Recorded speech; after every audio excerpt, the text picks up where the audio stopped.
Broiler মুৰ্গী, মাছ, চাউল যিমান বস্তু আহে অসমলৈ, ফল মূল যিমান বস্তু, পাণ যিমান বস্তু আহে, দাইল যিমান বস্তু আহে, চব বস্তুৰ ওপৰতে জয়ন্তমল্ল বৰুৱা আৰু হাগ্ৰামাই শ্ৰীৰামপুৰ আৰু বক্সিহাট গেটতে এনেকৈ বহি লৈছে, এনেকৈ পইচা তুলিছে আৰু এই পইচাটো দিছপুৰলৈকে আহিছে।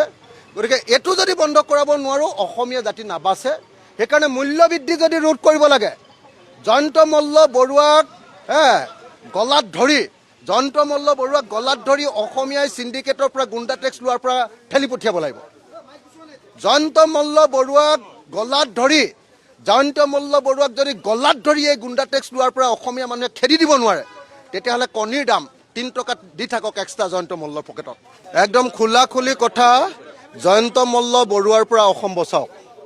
জয়ন্তমল্ল বৰুৱা আৰু হাগ্ৰামাৰ পৰা যদি অসম বচাব নোৱাৰে, য'ত একদম আমাৰ অসমৰ গুৱাহাটীত এটা কণী বিক্ৰী কৰিবলৈ দিছে, নেশ্যনেল এগ প্ৰডিউচাৰ যি ইউনিয়ন আছে তেওঁলোকে দিছে 5 টকা 75 পইচাত বিক্ৰী কৰিবলৈ।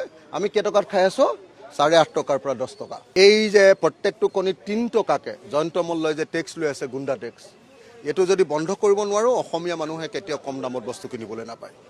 ব্ৰইলাৰ মুৰ্গী, মাছ, চাউল যিমান বস্তু আহে অসমলৈ, ফল মূল যিমান বস্তু, পাণ যিমান বস্তু আহে, দাইল যিমান বস্তু আহে, চব বস্তুৰ ওপৰতে জয়ন্তমল্ল বৰুৱা আৰু হাগ্ৰামাই শ্ৰীৰামপুৰ আৰু বক্সিহাট গেটতে এনেকৈ বহি লৈছে, এনেকৈ পইচা তুলিছে আৰু এই পইচাটো দিছপুৰলৈকে আহিছে।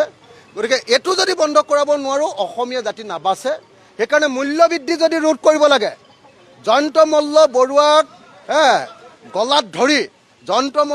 গলাত ধৰি অসমীয়াই চিণ্ডিকেটৰ পৰা গুণ্ডা টেক্স লোৱাৰ পৰা ঠেলি পঠিয়াব লাগিব। জয়ন্তমল্ল বৰুৱাক যদি গলাত ধৰি এই গুণ্ডা টেক্স লোৱাৰ পৰা অসমীয়া মানুহে খেদি দিব নোৱাৰে, তেতিয়াহ'লে কণীৰ দাম 3 টকাত দি থাকক এক্সট্ৰা জয়ন্তমল্লৰ পকেটত। একদম খোলাখুলি কথা, জয়ন্তমল্ল বৰুৱাৰ পৰা অসম বচাওক। জয়ন্তমল্ল বৰুৱা আৰু হাগ্ৰামাৰ পৰা যদি অসম বচাব নোৱাৰে, য'ত একদম আমাৰ অসমৰ গুৱাহাটীত এটা কণী বিক্ৰী কৰিবলৈ দিছে, নেশ্যনেল এগ প্ৰডিউচাৰ যি ইউনিয়ন আছে তেওঁলোকে দিছে 5 টকা 75 পইচাত বিক্ৰী কৰিবলৈ। আমি কেইটকাত খাই আছোঁ? 8.5 টকাৰ পৰা 10 টকা। এই যে প্ৰত্যেকটো কণীত 3 টকাকৈ জয়ন্তমল্লই যে টেক্স লৈ আছে, গুণ্ডা টেক্স, এইটো যদি বন্ধ কৰিব নোৱাৰোঁ, অসমীয়া মানুহে কেতিয়াও কম দামত বস্তু কিনিবলৈ নাপায়।